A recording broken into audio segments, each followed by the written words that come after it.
Numa manhã de terça-feira, 2 policiais estão parados na minha varanda, segurando uma denúncia criminal com meu nome completo e inicial do meio. Foi minha mãe quem fez a denúncia. Ela disse que eu roubei o anel de esmeralda da minha avó. Minha filha, Lily, está na escola. Estou descalça. Meu café esfriou. Não durmo desde que as cadeiras da festa de aniversário de 8 anos dela ficaram vazias. Meu nome é Mira Eaton, tenho 32 anos, sou mãe solteira e engenheira de software. 3 dias antes, abri o Venmo e enviei $1 para minha mãe. A mensagem dizia: espero que seja memorável.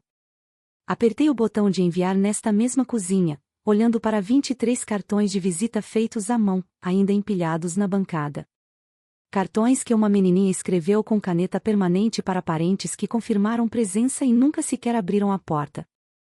O que os policiais não sabem, e o que minha mãe não sabe, é que o anel me pertence por escrito, e a carta dentro do meu cofre está prestes a ser lida em voz alta em um salão de festas de propriedade da minha empresa. Bem-vindos de volta ao Histórias de Drama Tranquilo. Este é o canal para mulheres que pararam de dar explicações e começaram a processar. Mulheres cuja maior vingança foi o documento que já possuíam. Se você já teve provas que sua família jurou que não existiam, deixe uma palavra nos comentários e inscreva-se. 3 meses antes do aniversário, fui de carro até a casa da minha mãe para o jantar de domingo com uma pilha de convites impressos na bolsa. Usei papel de boa qualidade. Cada um deles estava endereçado a Lily. Eu não queria que ninguém tivesse uma desculpa para não ir. Minha mãe, Diane, estava no fogão mexendo algo que cheirava a cominho e ressentimento. Minha irmã, Brittany, estava sentada no balcão da cozinha com o celular virado para baixo. O marido dela, Ron, estava lá fora com o marido da minha mãe, Greg, os dois bebendo a mesma cerveja, da mesma cor marrom. Lily estava em casa com Jennifer, minha colega de trabalho, assistindo a um filme da Disney sobre um peixe. Esperei até que os pratos fossem retirados da mesa. Esperei até que o vinho fosse servido. Então me levantei e passei um cartão por cada adulto ao redor da mesa. Disse claramente: Lily vai fazer 8 anos no dia 4 de maio. Vou fazer uma festa de verdade este ano, pula-pula, bolo, tudo. Quero todos vocês lá. Brittany pegou o cartão, leu a data e a adicionou ao calendário com um clique. Entendi. 4 de maio.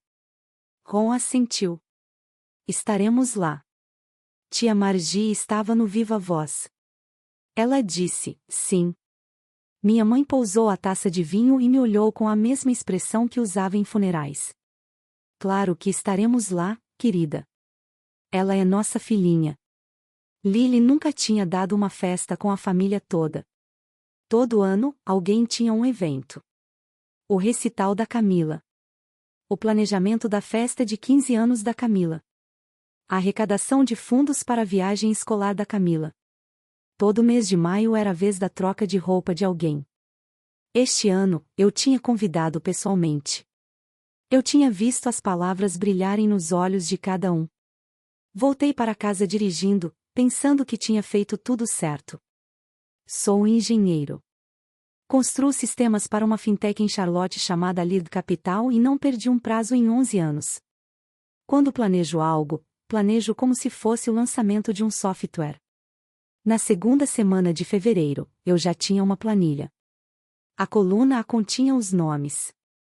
A coluna B, o parentesco.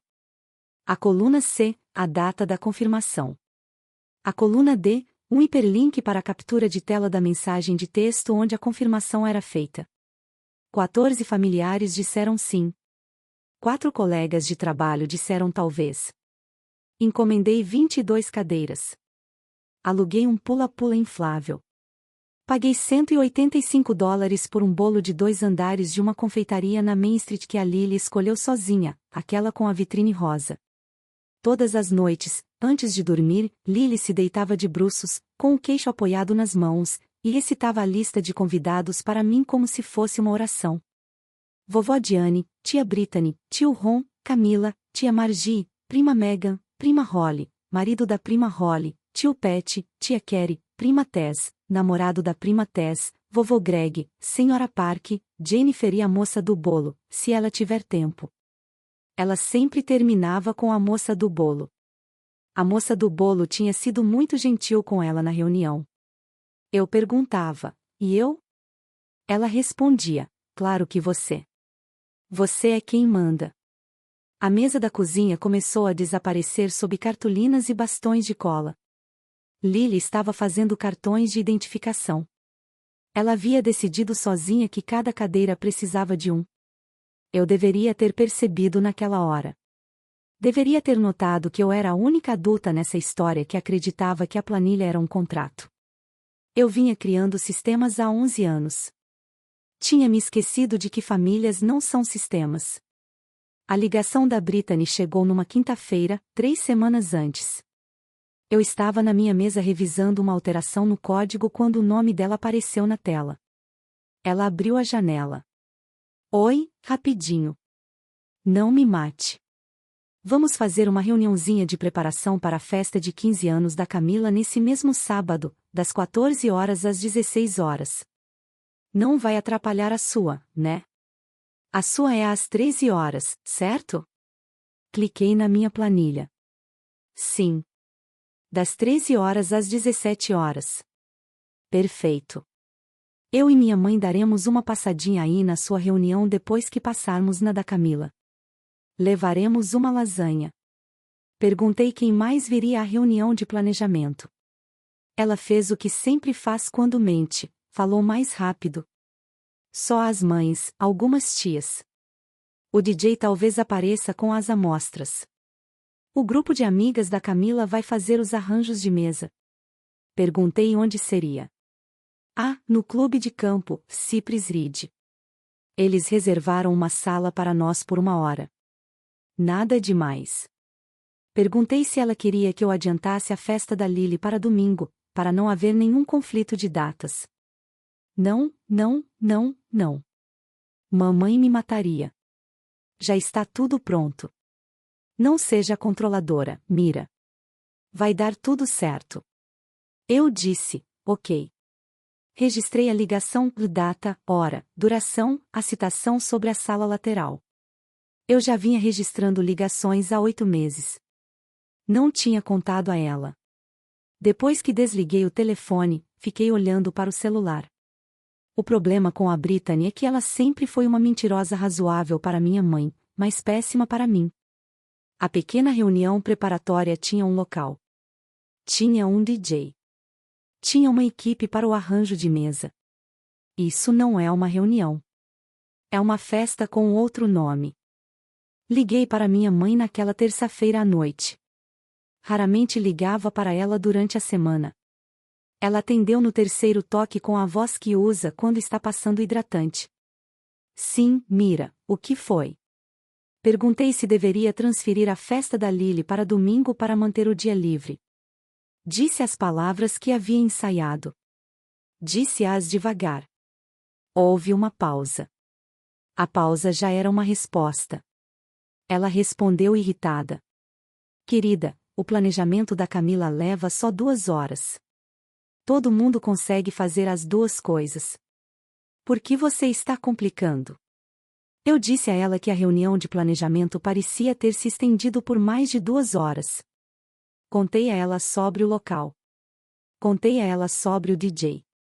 Ela não negou nada. Ela disse, não seja difícil, Mira. Só temos uma festa de 15 anos. Só temos uma. Lily pode fazer aniversário todo ano. Ela tem 8 anos. Ela terá mais 8. Eu disse, só não quero que ela fique desapontada. Ela respondeu, ela não vai ficar. Estaremos lá. Eu levo as velas. Anotei o horário da ligação no meu celular. Anotei, velas. Sublinhei. Quase disse a próxima coisa, aquela que estava na minha cabeça há anos. Sobre como toda primavera alguém tinha alguma coisa que a Camila precisava e o dia da Lily ficava comprimido. Sobre como minha mãe não tinha ido ao 4º aniversário da Lily, nem ao 5º, nem ao 6º, por causa de recitais, torneios e uma vez uma manicure. Não disse. Disse, obrigada, mãe. Até sábado. Ela murmurou baixinho. Vista algo bonito. Roupas casuais te deixam pálida. Ela desligou primeiro. Sempre fazia isso.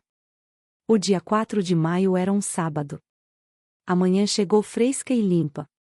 A grama ainda estava úmida. O compressor do pula-pula ligou às 11 horas com um som parecido com o de um pequeno avião. O aluguel custava $340 por 4 horas, vermelho cereja e amarelo com arcos infláveis brancos. O locador, um aposentado tranquilo chamado Bill, colocou sobre uma lona no fundo do quintal e me deu seu cartão. Me ligue quando terminar, senhora. Eu venho esvaziar o pula-pula. O bolo chegou às 11h30. 2 andares, rosa e dourado. Uma pequena figura de pasta americana no topo com confeitos. A dona da confeitaria ficou mais 10 minutos porque Lily queria agradecê-la pessoalmente. Lily havia escrito um cartão de agradecimento na noite anterior. As cadeiras eram alugadas, 22 delas, brancas e dobráveis, dispostas em 2 arcos ao redor de uma longa mesa dobrável coberta com uma toalha de linho rosa. Os pratos eram de papel, mas de gramatura alta. As xícaras tinham pequenas corujas desenhadas. Os cartões de lugar eram um projeto da Lily. Ela vinha trabalhando neles havia 2 semanas. Cada um era um pequeno pedaço de cartolina dobrado com o nome do convidado escrito com sua melhor caligrafia, contornado 2 vezes com uma caneta metálica. O cartão na cadeira da cabeceira da mesa dizia, Vovó Diane, em dourado. Ela largou o cartão da sua tia-avó Margie e deu um passo para trás para observar a mesa. Colocou as mãos na cintura como uma supervisora. Está linda, disse ela.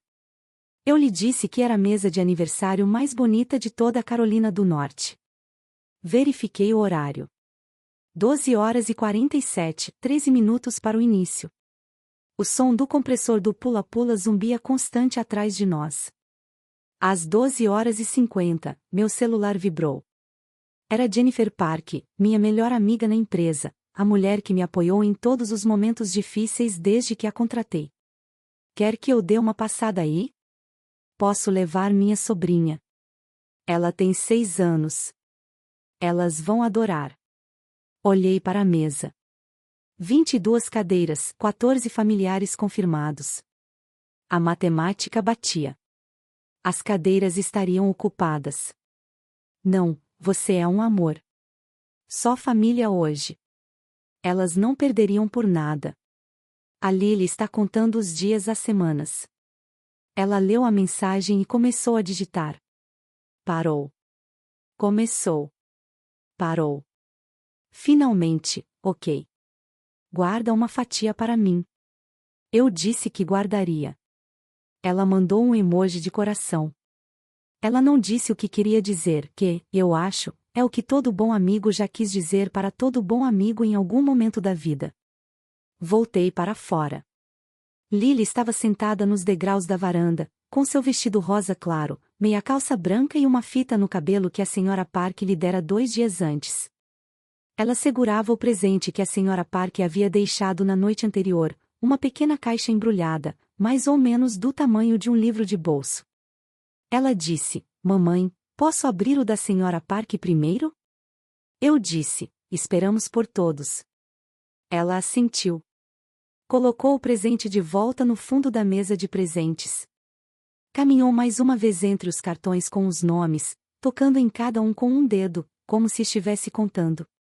Eu tinha dito a Jennifer que a família apareceria. Disse isso sem pensar, porque para mim, essa era a regra. Você constrói o sistema, conecta as entradas e a família aparece. Verifiquei a hora novamente. 12h56, 4 minutos. Chegou a hora, tranquila. A entrada da garagem estava vazia. Pensei que fosse o trânsito. Pensei que o carro da minha mãe estivesse fazendo barulho da última vez que conversamos. Às 13h08, Lily se virou para mim da varanda e perguntou se a vovó ia trazer o presente que havia prometido. Minha mãe tinha prometido a ela 2 semanas antes, por telefone, uma pulseira do porta-joias do armário. Uma de verdade, ela tinha dito. com uma pedra de verdade. Lily estava ansiosa havia 2 semanas. Eu disse, ela vai trazer. Mandei uma mensagem para minha mãe. Nenhuma resposta. Às 13h25, o pula-pula inflável estava funcionando sozinho. 2 esquilos apareceram na beira do quintal e observavam os arcos infláveis balançando na brisa. A brisa estava quente. O dia estava objetivamente perfeito para uma festa de aniversário. Lily tinha entrado. Eu conseguia ouvi-la na sala conversando com seu coelho de pelúcia. Ela estava dizendo para ele não se preocupar. Dei uma volta completa ao longo da mesa. Endireitei um cartão de visita que o vento havia desalinhado. Da tia Margie. Toquei a ponta da toalha de linho rosa. Olhei para a rua em frente à casa. Olhei para a rua sem saída. Havia um carro estacionado do outro lado da rua. Era do vizinho. Eu já sabia disso há 1 hora. Quando voltei para dentro, Lily estava parada no corredor com as mãos juntas na frente do vestido. Ela disse, talvez a vovó seja só lenta. Eu respondi, talvez. Contei essa mentira para mim mesma também. Repeti isso por mais 10 minutos antes de pegar o telefone de novo, e o que ouvi em seguida deixou de ser um atraso. Às 14 horas, comecei a fazer ligações. Minha mãe, caixa postal. Brittany, caixa postal. Esperei 2 minutos entre cada ligação, porque é isso que um engenheiro faz. Você dá tempo para o sistema estabilizar antes de consultá-lo novamente. Estou aqui contando isso porque era assim que meu cérebro estava funcionando. Eu estava me observando enquanto tentava depurar uma família. Tia Margie, caixa postal. Prima Megan, caixa postal. Às 14h15, eu já tinha deixado 4 mensagens, cada uma calma e concisa. Oi, só para saber sua previsão de chegada. Me avise. Às 14h30, eu já tinha deixado 6.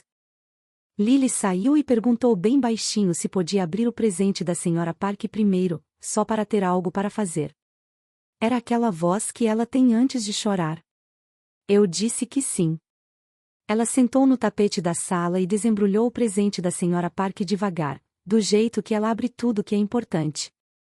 Dentro havia uma caixinha de joias, e dentro da caixinha, uma pulseira de miçangas pêssego e branca, com um pingente que parecia uma pérola. Ela colocou a pulseira. Não chorou. Estendeu o pulso na frente do corpo e ficou olhando para a pulseira por um longo tempo. Então disse, mamãe, você acha que eles erraram a hora? Sentei no tapete ao lado dela. Disse que adultos às vezes erram a hora. Ela sentiu como se fosse uma explicação razoável. Ela tinha decidido dar a eles mais meia hora. O pula-pula ainda zumbia no quintal. O bolo ainda estava no balcão da cozinha, sob sua cúpula de vidro. Os cartões com os nomes ainda balançavam levemente nas cadeiras, ao sabor da brisa. Liguei para minha mãe novamente. Ela não atendeu. Às 3h12, meu celular vibrou. Era minha prima Megan, a filha da irmã da minha mãe, aquela que realmente gosta de mim. A mensagem era curta, um emoji confuso e uma frase. Achei que você estivesse no planejamento do casamento da Camila. A Brittany disse que você estaria lá. Você está doente? Li 3 vezes. Sentei-me na ponta da longa mesa dobrável. Sentei-me na cadeira com o nome Tia Margie escrito em caneta dourada. O bolo sob a cúpula de vidro refletia o céu. Liguei de volta para Megan. Ela atendeu no primeiro toque. Oi, disse ela cuidadosamente. Você está bem? Pedi que ela me contasse o que estava acontecendo na reunião de planejamento da Camila. Ela hesitou. Espera, você realmente não recebeu a mensagem? Que mensagem? A mensagem da família. Brittany enviou os convites na terça-feira passada.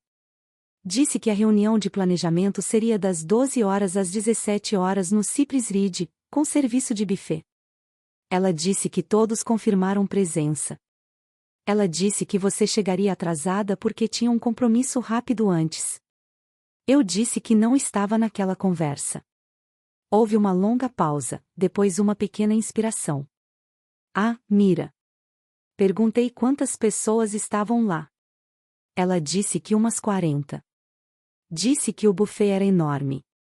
Disse que o local era o salão principal. Disse que havia balões rosa e dourados, como numa festa. Perguntei quem mais da família estava lá.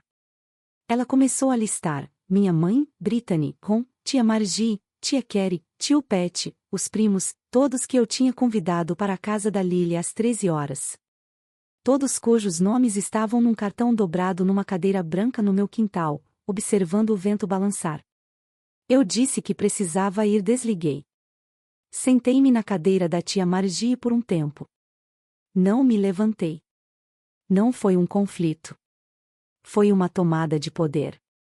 Sentei-me na cadeira da tia Margie e deixei meu cérebro de engenheira fazer o que faz de melhor. Ele montou a imagem a partir das peças. Brittany havia criado um evento paralelo.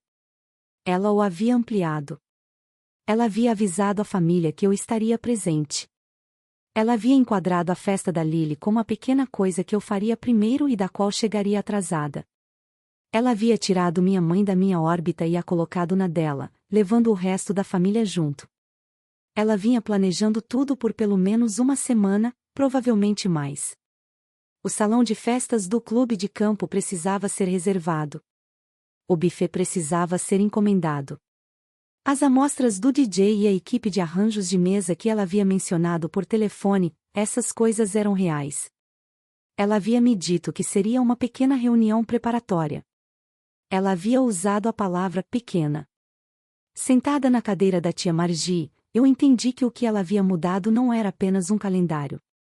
Ela havia mudado uma família inteira. Sentada ali, eu entendi que minha mãe sabia disso. O que eu senti não foi raiva. Já senti raiva antes. A raiva é barulhenta e tem um centro. Isso foi mais silencioso, e envolvia todas as partes de mim ao mesmo tempo. Era a sensação de estar parado em uma grade, vendo um prédio que você construiu desabar. Lily saiu. Ela estava usando a pulseira que a senhora Park lhe dera. Caminhou uma vez pela fileira de cartões com nomes e parou no seu. O dela era um pequeno retângulo dourado colado no prato do bolo, com a inscrição aniversariante escrita com a letra cuidadosa de Lily. Ela olhou para mim e disse: podemos fazer o bolo sem eles? Eu respondi: sim, querida. Vamos fazer o bolo. Às 4h02, minha mãe ligou. Deixei tocar 3 vezes antes de atender. Fiz isso por mim, não por ela. Sua voz soou alegre e descontraída, a mesma voz que ela usava nos eventos beneficentes da Associação de Pais e Mestres. Querida, me desculpe por não ter atendido sua ligação. Estivemos ocupadas com tule e guardanapos coloridos. A Lily se divertiu? Levantei-me da cadeira da tia Margie. Fui até o quintal com o pula-pula zumbindo atrás de mim. Eu disse: mãe, a festa foi hoje. A festa para a qual eu te convidei pessoalmente há 3 meses. A festa para a qual você disse sim na sua cozinha, com uma taça de vinho na mão. Houve uma pequena pausa. Então ela usou aquela voz que tinha em funerais. Querida, nós achávamos que você viria para a festa da Camila. A Brittany contou para todo mundo que você confirmou. Ela disse que você falou que de 1 a 5 era perfeito para você. Eu nunca confirmei nada para a Camila. Nunca houve uma reunião para eu confirmar nada.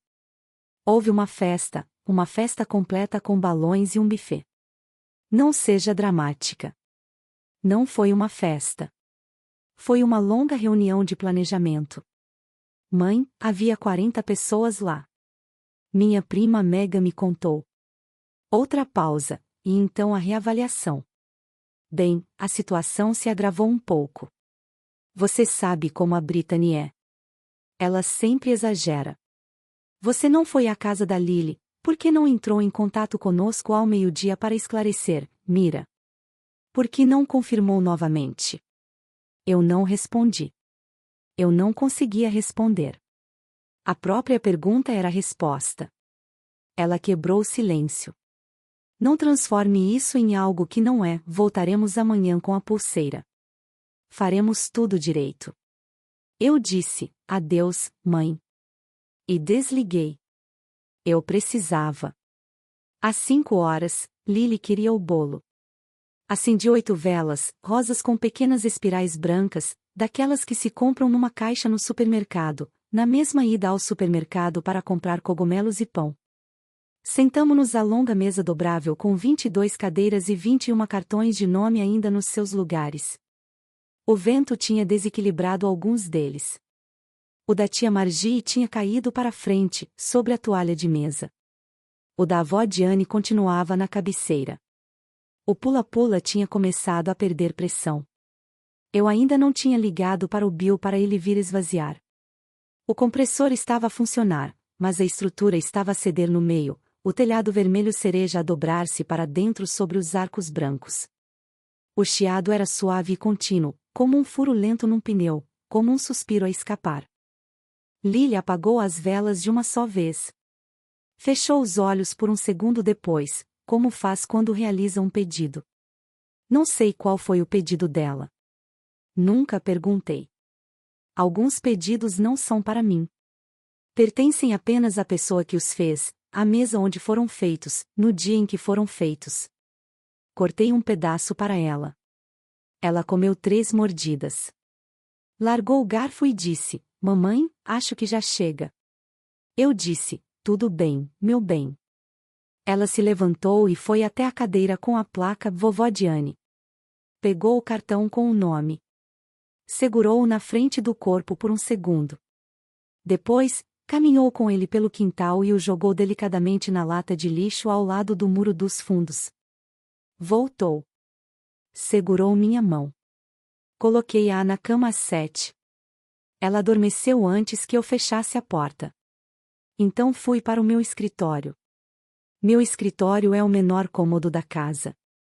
Pintei-o de um verde acinzentado escuro há 4 anos, quando entrei para a VP. Tem uma escrivaninha, uma cadeira giratória, 2 estantes e um arquivo de 4 gavetas no canto, com fechadura. Guardo 2 chaves, uma no meu chaveiro e outra na caixa de cedro em cima da comoda. Destranquei a gaveta de baixo. Peguei uma pasta. A pasta estava etiquetada com a minha própria letra, Hartley, Eleanor. Minha avó era Eleanor Hartley. Ela morou em Davidson, Carolina do Norte, por 43 anos. Trabalhou como enfermeira por 31 desses anos. Faleceu em novembro de 2023, aos 81 anos, no quarto dos fundos da minha casa, em uma cama de hospital que eu mesma havia montado, com a mão dela na minha. Ela havia se mudado para minha casa 8 meses antes de falecer. Os médicos lhe deram 3 meses de vida. Ela deu 5. Nesses 8 meses, minha mãe a visitou 2 vezes, uma por 1 hora, outra por 40 minutos. Eu guardava a pasta havia 6 meses. Não tinha aberto o envelope lacrado que estava dentro dela. Minha avó havia escrito meu nome na frente do envelope com sua caligrafia arredondada e inclinada, e abaixo do meu nome havia escrito a instrução: abra após a primeira injustiça pública. Essa era a expressão dela. Injustiça pública. Ela usava o tipo de palavras que uma mulher da geração dela usava quando queria dizer algo específico. Ela se referia ao dia em que fizessem aquilo, onde todos pudessem ver. Sentei-me à minha escrivaninha.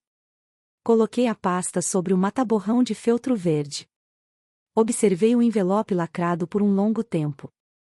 Então, peguei o abridor de cartas que minha avó me dera aos 15 anos. Deslizei-o para abrir. A carta tinha 3 páginas. Eleanor Hartley escreveu em papel timbrado com marca d'água, da cor de creme antigo. Sua caligrafia tinha o mesmo formato de todos os cartões de Natal da minha vida. Li-a sentada ereta. Não servi vinho. Não acendi uma vela. Li-a como se lê um testamento. Minha mira, quando você abrir isso, será porque Diane fez em público o que vem fazendo em particular há 30 anos. Eu a vi escolher Brittany em todos os natais. Eu a vi faltar à sua festa de 10 anos e lembrar do compromisso de Camila no salão de beleza naquela mesma tarde. Uma vez, perguntei a ela sobre isso, delicadamente, na minha própria cozinha enquanto ela secava a louça. Ela me disse que você não precisava dela como Brittany precisava. Disse que você era autossuficiente. Disse isso como se fosse uma virtude que ela não se sentisse mais obrigada a amar. Querida, foi nesse dia que liguei para meu advogado. Tudo o que era meu agora é seu para administrar. O seguro de vida que contratei em 1998, $340 mil, foi transferido para você no segundo mês dos nossos últimos 8 meses juntos. A caixa de cedro na sua cômoda é sua. O anel de esmeralda é seu. Era da minha mãe e nunca iria para minha filha mais nova, porque minha mãe disse isso em seu leito de morte e eu cumpri essa promessa. A conta poupança no Fast Federal, $81 mil e alguns centavos, é sua. Os álbuns de fotos que dei para Diane, a Bíblia que dei para Diane, o pedido de desculpas que lhe devia e que não consegui lhe dar de forma satisfatória, tudo isso também é dela. Elaborei instruções separadas e seladas para meu testamenteiro, Henry Hendricks, referentes a qualquer evento familiar que sua irmã ou mãe organizem dentro de 12 meses após meu falecimento. Ele deverá ler esta carta em voz alta nesse evento, somente se você assim o solicitar. O texto da leitura foi aprovado por meu advogado e testemunhado por 2 pessoas no momento da assinatura. Essa é a lei que estabeleci para minha própria morte. Use-a uma vez. Use-a por Lily. Eu te amo, Mira. Sempre amei. Mesmo quando estava cansada, mesmo quando estava errada. Vovó. Eu não chorei. Eu tinha chorado 6 meses atrás. Peguei meu telefone. Mandei uma mensagem para Aaron Rose, o advogado do espólio da minha avó, o homem que se tornou meu advogado em novembro, quando ela faleceu. Escrevi: quero iniciar o processo. Ele respondeu em 90 segundos, aguardando.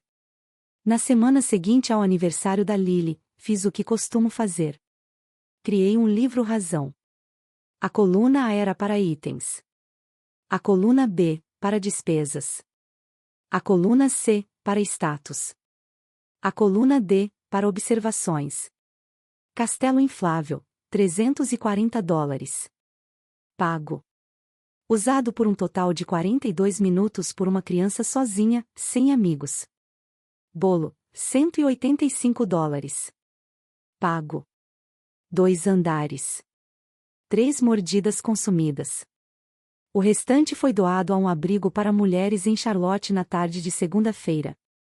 A diretora do abrigo enviou um bilhete dizendo que o bolo foi servido em um almoço comunitário na terça-feira e que as residentes pediram a receita. Buffet, cadeiras, toalhas de mesa, artigos de papel, lembrancinhas, $291 e alguns centavos. Pago. Quase tudo sem uso. As lembrancinhas, potinhos de bolhas de sabão e uma caixa de giz de cera, eu redistribuí discretamente para a escola da Lily para a turma dela. 14 familiares confirmaram presença. Ninguém compareceu. 22 mensagens de voz foram deixadas em 9 números diferentes entre 14 horas e 17 horas. 6 respostas no total durante a semana seguinte. 5 dessas 6 foram da minha prima Megan, que me mandou mensagens pedindo desculpas no sábado à noite, domingo de manhã, segunda de manhã, quarta de manhã e sexta-feira. Ela também deixou uma pequena caixa embrulhada na quarta-feira com um cartão que dizia: me desculpe. Sou uma covarde. Amo a Lily.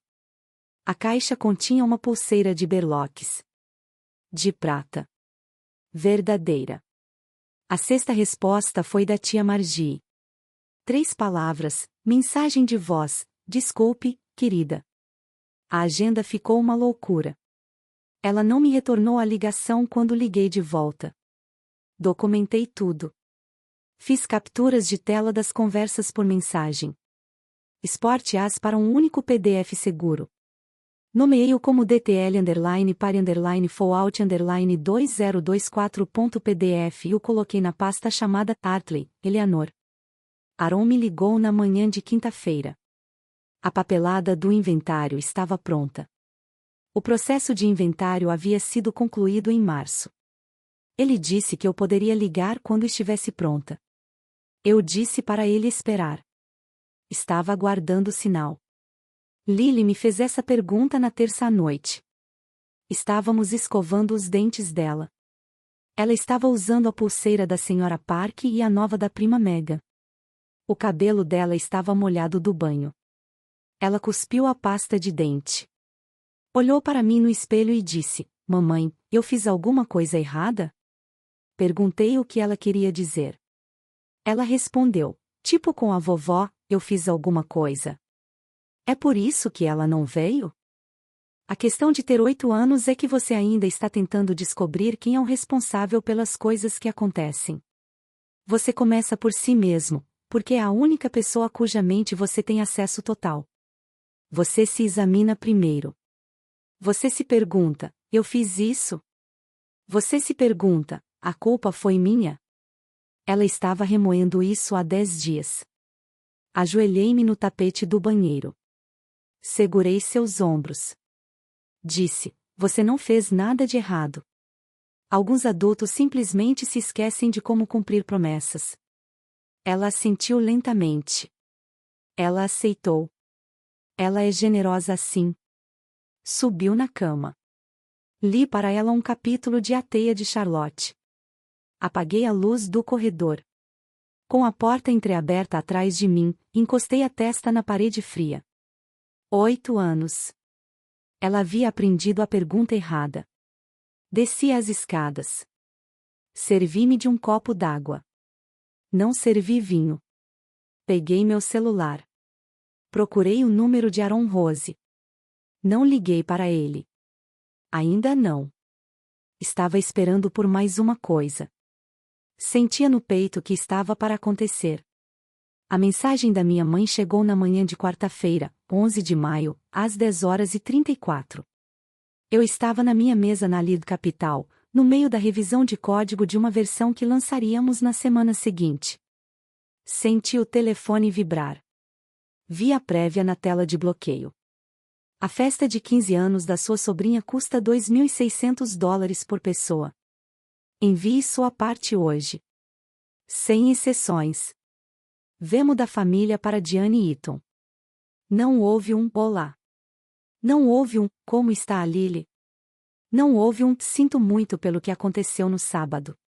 Não houve nenhum reconhecimento de que 9 dias haviam se passado desde que 14 pessoas confirmaram presença na minha casa e nenhuma apareceu. A mensagem simplesmente ficou ali na minha tela como uma multa de estacionamento. Uma segunda mensagem chegou 30 segundos depois. Não seja mesquinho. Isso é família. Li as duas. Depois, li as duas novamente.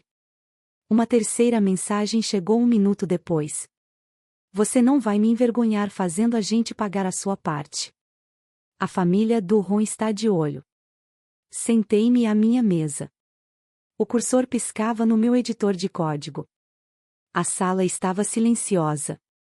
Jennifer estava 3 mesas adiante, com seus fones de ouvido. Através da janela que ia do chão ao teto atrás dela, o horizonte de Charlotte se destacava contra o céu.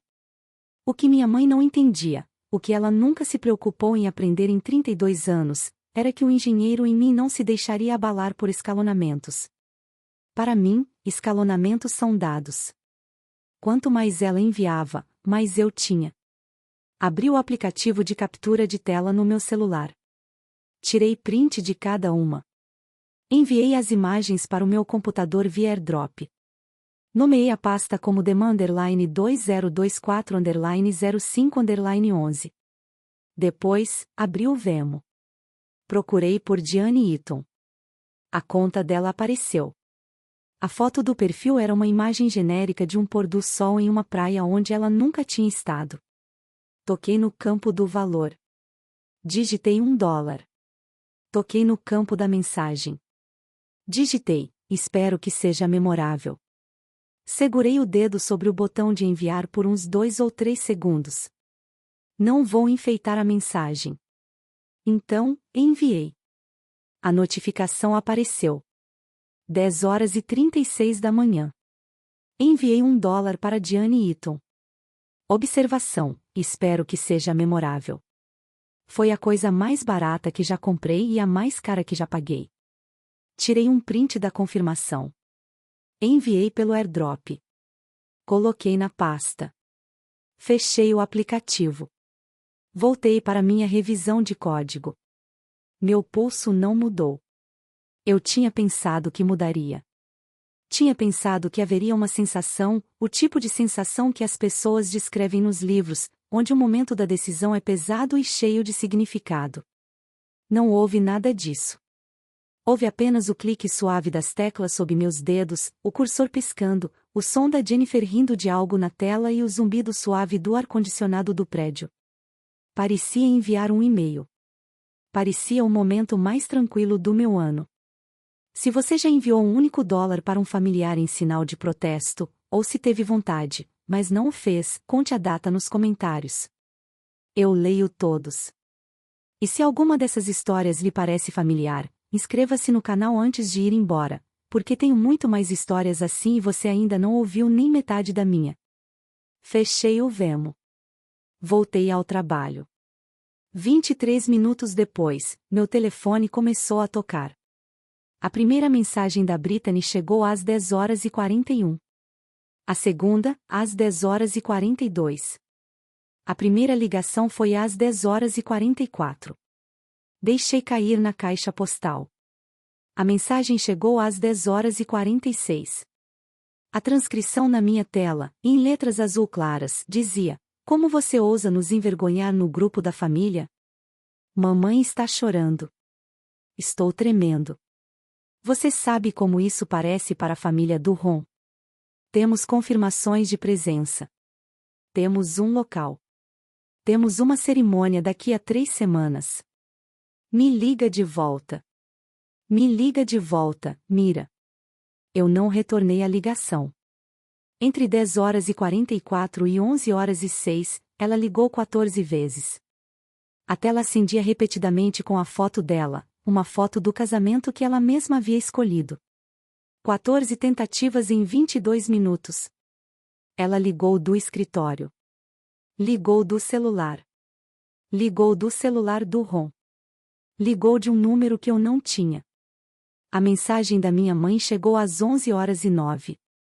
A voz dela era fina e áspera. Mira, você mandou $1 para sua mãe. $1, como se eu fosse uma mendiga, depois de tudo que eu te dei, depois de cada sacrifício. Atenda o telefone, Mira Eaton. Atenda o telefone agora mesmo. Uma segunda mensagem às 11h12. Você acha que é melhor do que nós? Sempre achou.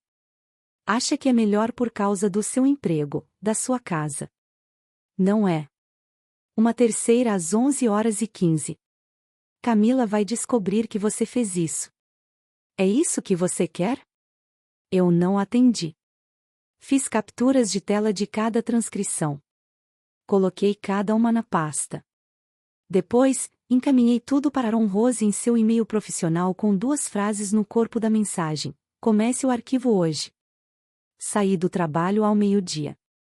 Disse ao meu gerente que tinha um assunto pessoal. Ele me disse para levar o que precisasse. Ele me conhece há 11 anos. Dirigi para casa. Liguei para o chaveiro do carro. Era um homem chamado Hal, na casa dos 60, semi-aposentado, que tem sua própria loja na garagem de casa, em Morrisville. Ele chegou em menos de 1 hora. Às 14 horas, minha casa tinha 4 fechaduras novas: porta da frente, porta dos fundos, entrada da garagem e escritório. Minha mãe tinha uma chave reserva da porta da frente. Ela a pegou quando minha avó estava doente. Ela deveria tê-la devolvido 3 vezes, mas nunca devolveu. Hal me entregou o novo conjunto de chaves em um pequeno envelope. Ele me cobrou $180 em dinheiro. Não perguntou o motivo. Ele já havia trabalhado para mulheres nesta cidade antes. Depois que ele saiu, abri meu celular. Bloqueei Diane Eaton. Bloqueei Brittany Vega. Bloqueei Ron Vega. Bloqueei a tia Margie. Bloqueei 3 primos cujos nomes eu vinha anotando há anos. Deixei a prima Megan desbloqueada. Então, redigi um e-mail através do escritório de Aaron Rose. Não o enviei da minha conta. Ele o enviou da dele para Diane Eaton e Brittany Vega. Assunto: comunicação daqui para frente. Corpo do e-mail: informamos que, a partir de hoje, todas as comunicações de Diane Eaton e Brittany Vega referentes a Mira Eaton ou sua filha, Lily Eaton, serão encaminhadas por meio de seus advogados. Qualquer contato direto futuro será considerado assédio. Atenciosamente, Aaron Rose. Rose and Leawood, advogados do espólio de Eleanor Artley. Eu li 3 vezes. Pedi para o Aaron enviar. Ele enviou às 4h18. Eu não bati a porta. Eu apenas troquei quem tinha a chave. Busquei a Lily na escola às 3h. Fiz macarrão para o jantar dela. Na quinta-feira, durante o almoço, Jennifer veio me visitar. Sentou-se no balcão da minha cozinha. Tomou café preto e comeu metade de uma torta de maçã. Contei tudo para ela: o dólar, as mensagens de voz, o chaveiro, o e-mail que recebi do Aaron. Quando terminei, ela largou a xícara de café. Disse: Mira, você deveria processá-la. Denúncia falsa, danos morais, difamação no grupo da família, tudo. Abra um processo federal. Acabe com ela. Eu disse: não vou processar. Ela disse: o quê? Eu disse: não vou processar. Estou desistindo. Há uma diferença. Ela inclinou a cabeça daquele jeito que costuma fazer em reuniões quando alguém diz algo que ela ainda não entendeu. Eu disse: processar significa que ainda quero que eles paguem. Processar significa que ainda quero um veredicto. Não quero. Retirar o processo significa que quero que eles desapareçam da minha vida, da vida da Lily e do calendário de todos os fins de semana que nos restam nesta terra. Quero a segunda opção. Ela pensou sobre isso. Tomou um gole de café. Assentiu lentamente. Disse: tudo bem. Isso é melhor. Depois acrescentou: isso é assustador. Eu respondi: não é assustador. É contabilidade. Se você já foi aquele membro da família que envergonha todo mundo só por desenhar uma linha, inscreva-se no canal. Eu conto essas histórias todo domingo. Leio todos os comentários. Jennifer terminou seu café. Enxagou a xícara na minha pia. Olhou pela janela para o quintal. O pula-pula inflável já tinha ido embora há muito tempo, Bill havia desativado na segunda-feira seguinte. Ela disse: Mira, qual é a peça? Eu disse: sábado, dia 28, Cypress Ridge, Salão Artley. A festa de 15 anos. Ela se virou e olhou para mim. Espere, o Salão Artley. Sexta-feira de manhã, escritório do Aaron. 8º andar de um prédio no centro da cidade, com vista para a arena dos Hornets. Ele havia organizado os documentos na ordem em que eu precisava: o testamento autenticado, a ordem judicial, o comprovante de pagamento do seguro de vida mostrando que os $340 mil haviam sido depositados na conta fiduciária que Aaron administrava para mim em fevereiro, a cadeia de custódia do Anel de Esmeralda, a cadeia de custódia da Caixa de Cedro, a cadeia de custódia dos álbuns de fotos e da Bíblia, que havia sido entregue na casa da minha mãe no final de março por correio registrado. Com a assinatura do Greg. Ele confirmou a data que Brittany havia reservado para a festa de 15 anos. Sábado, 28 de maio, 17h, recepção às 18h. Local: Cypress Ridge Country Club. Salão: Artley Ballroom. Aaron olhou para mim por cima dos óculos de leitura. Ele disse: Mira, o salão de baile Artley. Artley como em... Eu disse: minha avó. Ele recostou-se. E como eu disse, minha empresa, a Lead Capital, comprou os direitos de nomeação há 2 anos. Doação corporativa para o clube, $200 mil. Assinei a papelada. A placa tem o nome da minha avó porque eu pedi que colocassem o nome dela. O clube concordou porque eu escrevi o cheque. Ele me olhou por um longo momento. Disse: Diane sabe disso? Eu respondi: Diane não me fez uma única pergunta sobre o meu trabalho em 8 anos. Ela não sabe que sou vice-presidente. Ela não sabe que fomos nós que demos o nome. Ela não lê meus cartões de Natal. Aaron tirou os óculos. Colocou-os cuidadosamente sobre a mesa. Por um instante, pareceu um homem que se esforçava para não sorrir, mas não conseguia. Disse: Mira, a sala onde vão te humilhar é a sala que você escolheu. 2 dias depois de eu ter enviado o dólar, sábado, 14 de maio, a campainha tocou às 8h43 da manhã. Eu estava na cozinha, com uma xícara de café na mão. Lily estava na escola. Jennifer a buscou às 7h30 e a levou para o lago com a filha dela para passar o dia. O plano era levar um lanche, um pedalinho e sorvete no caminho de volta para casa. A campainha tocou novamente, seguida de uma batida. Caminhei até a porta e olhei pelo olho mágico. 2 policiais, do departamento de polícia de Davidson. A policial à minha frente devia ter uns 40 e poucos anos, com os cabelos loiros presos. Seu parceiro era um homem mais jovem atrás dela, com a mão no cinto. Abri a porta. Não abri a porta de tela. Ela se apresentou. Senhora, sou a policial Daniels, do departamento de polícia de Davidson. Esta é a policial Reis. Recebemos uma denúncia de furto qualificado que a nomeia como a pessoa em posse do suposto objeto. A senhora teria um momento para conversar? Saí para a varanda. Fechei a porta da frente atrás de mim. Estava descalça. A madeira da varanda estava quente por causa do sol da manhã. Eu disse: sim. Sobre qual item é a reclamação? Ela olhou para suas anotações. Um anel de esmeralda, descrito como uma herança de família, avaliado, segundo a reclamante, em aproximadamente $15.000. Eu disse: posso perguntar quem fez a reclamação? Ela respondeu: uma certa senhora Diane Eaton. Assenti com a cabeça. Eu já sabia qual seria a resposta antes mesmo de fazer a pergunta. Perguntei mesmo assim, porque aprendi com o tempo a deixar claro que as escolhas da minha mãe devem ser dela, em suas próprias palavras, registradas oficialmente. Eu disse: senhora, preciso entrar para pegar um documento. Posso? Ela respondeu: sim, senhora. Fui até meu escritório. Abri a gaveta debaixo do arquivo. Retirei a pasta de papel pardo etiquetada como Hartley, Eleanor. Dentro dela, em um envelope plástico transparente, estava o testamento autenticado de Eleanor Hartley, com o selo do tribunal na capa.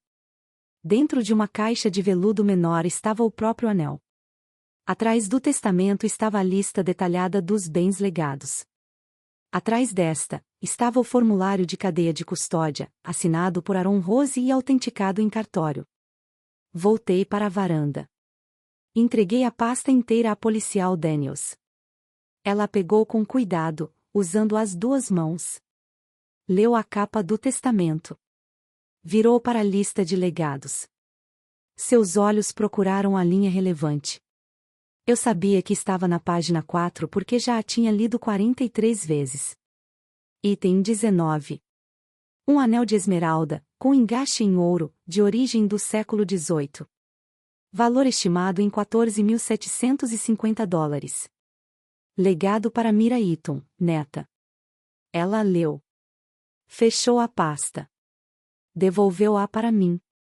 Disse: senhora, a senhora se importaria de me mostrar o objeto? Eu disse: claro. Abri a caixa de veludo. O anel estava dentro de um feltro azul escuro. A esmeralda era mais ou menos do tamanho da minha unha do polegar.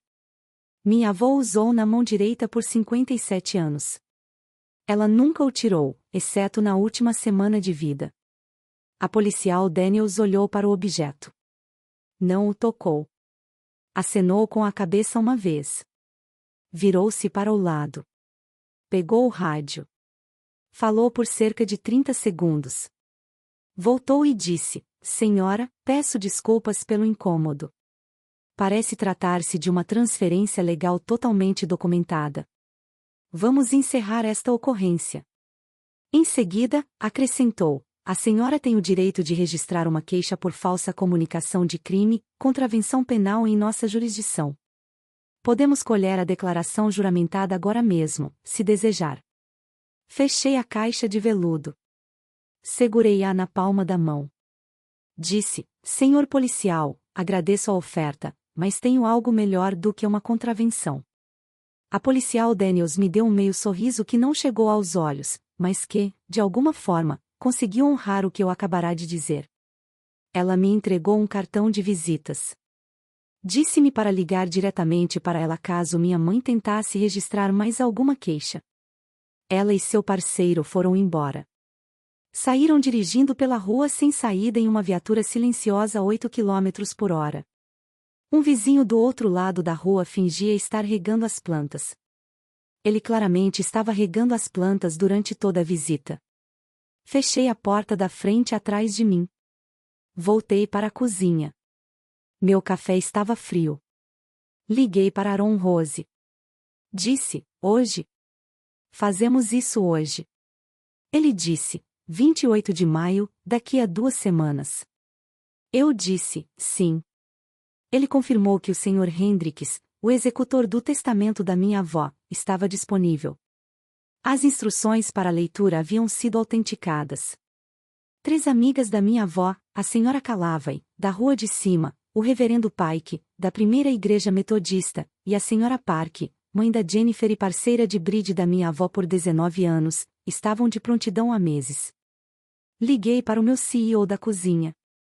O nome dele é David Owens. Ele me conhece há 8 anos.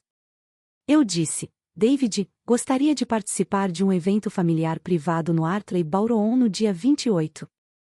Gostaria de levar nosso consultor jurídico e o inventariante do testamento da minha avó. A empresa teria algum problema com isso? Ele riu baixinho. Disse: Mira, é literalmente o seu nome. Leve quem precisar. Quer segurança? Eu disse: não, apenas uma conversa discreta com o diretor de eventos do clube na manhã do evento. Ele disse: feito. Eu cuido disso. Desliguei o telefone. Preparei um café fresco.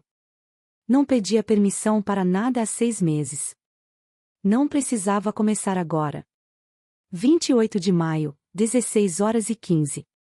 Cypress Ridge Country Club, Salão Artley.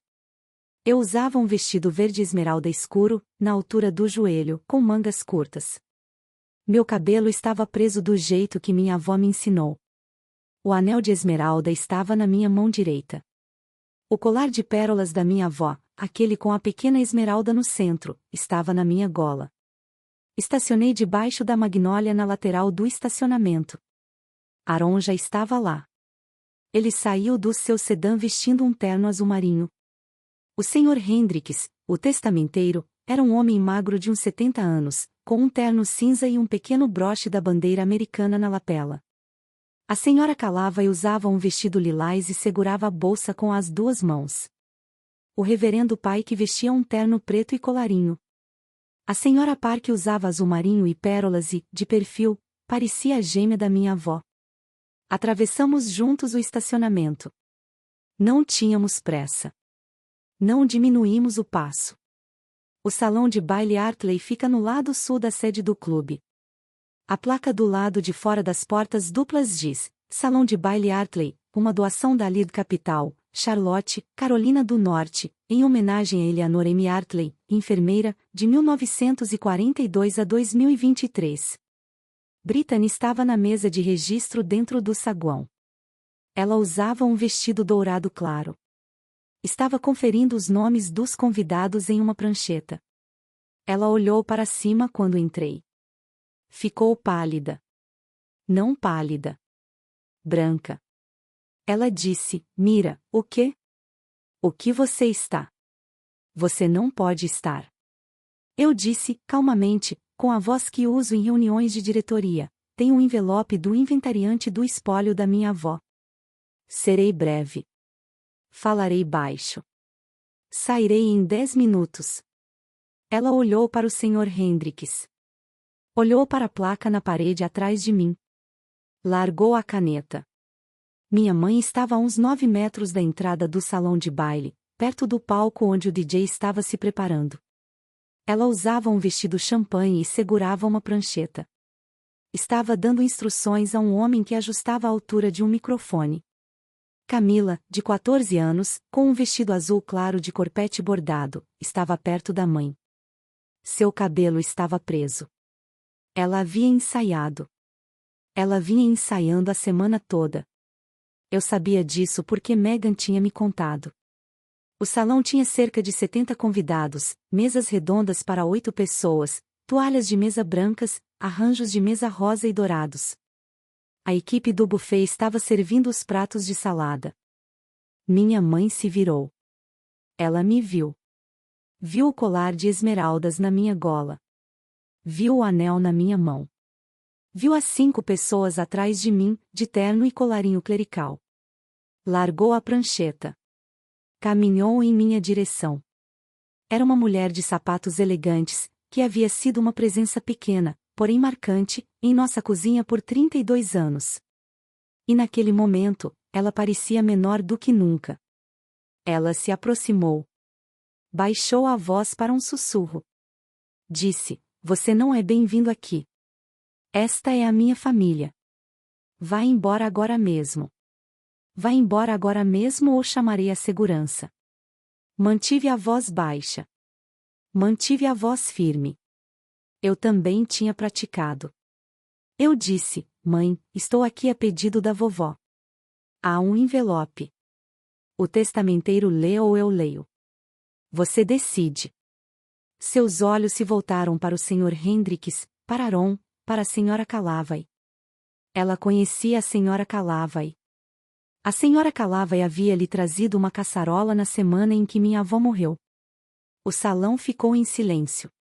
Os funcionários do buffet pararam de se mexer. O DJ largou o microfone. Camila observava do palco. Ela não se mexeu. O Sr. Hendricks deu um passo à frente. Não tinha pressa. Caminhou até a pequena mesa de registro na entrada do salão de baile e colocou sobre ela uma pasta de couro. Abriu-a, retirou um único envelope, lacrado com cera vermelha. Limpou a garganta uma vez. O salão, que já estava silencioso, ficou ainda mais silencioso. Ele leu com a voz seca e cautelosa de um homem que lê testamentos em voz alta há 40 anos. Eu, Eleanor May Hartley, de Davidson, Carolina do Norte, estando em pleno gozo das minhas faculdades mentais e sem qualquer coação, solicito que esta carta seja lida em qualquer evento familiar organizado por minha filha Diane Eaton dentro de 12 meses após o meu falecimento, somente se minha neta Mira Eaton assim o solicitar. A leitura deverá ser feita por meu testamenteiro nomeado, Henry Hendricks. Este é o meu último exercício de autoridade sobre meus próprios bens. Ele fez uma pausa. Virou para a segunda página. Diane, eu vi você escolher a Brittany em todos os aniversários. Vi você faltar ao aniversário de 10 anos da Mira e lembrar do compromisso da Camila no salão naquela mesma tarde. Uma vez, perguntei sobre isso na minha própria cozinha, enquanto você secava a louça. Você me disse que a Mira não precisava de você como a Brittany precisava. Você disse isso como se fosse uma virtude que você não se sentia mais obrigada a amar. Foi nesse dia que liguei para o meu advogado. Ele virou para a terceira página. A apólice de seguro de vida que eu possuía, $340 mil, foi transferida para minha neta, Mira Eaton, no segundo mês dos nossos últimos 8 meses juntos. A caixa de cedro em sua cômoda é dela. O anel de esmeralda que ela usa agora é dela. A conta poupança Hartley é dela. Você recebeu os álbuns de fotografias, a Bíblia e minhas desculpas por não ter conseguido lhe dar o que você queria de mim de forma satisfatória. A sala prendeu a respiração. Ele se virou para Camila. Leu o último parágrafo diretamente para ela. Camila, você não está nesta carta porque fez algo errado. Você é mencionada porque é a próxima mulher desta família e quero que ouça isso diretamente de mim. Não deixe que escrevam a sua história. Seja amada por quem você é, não por quem você os faz lembrar. Viva livremente, minha filha. Ele fechou a pasta. O rosto da minha mãe se contorceu. Sua boca se abriu. Sua voz saiu aguda e rouca. Ela disse que era uma velha. Ela não sabia o que era.